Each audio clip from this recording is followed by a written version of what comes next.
Huwag mo na itumpik-tumpik. Pumunta ka na ng Siargao, kasuporta. Kung dati pa to sa travel list mo, huwag mo kong kalimutan. Kung gusto mo na mag-book, i-message mo ko sa aking page. Dalawa yung talunan dito, kasuporta. May mababa at mataas. Sa mataas ka kung talagang adventurer ka. Na-try ko pareho yun. Sobrang nasulit ko talaga yung Siargao, kaya kayang-kaya yung sulitin niya.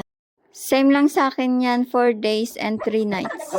Lumaki talaga ako sa irrigation, talon ng talon, kaya ang dami kong tinalunan. Ito yung sa cave, sa loob to ng cave. Ayan. Ang dami kong tinalunan dyan. Sobrang enjoy ako sa Siargao.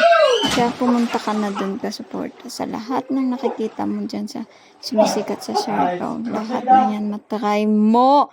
Lahat ng yan itry mo, talagang ganda. Memories is waiting for us. Hanggang deserve natin mag-unwind. Lahat ng yan ay pinaghirapan mo.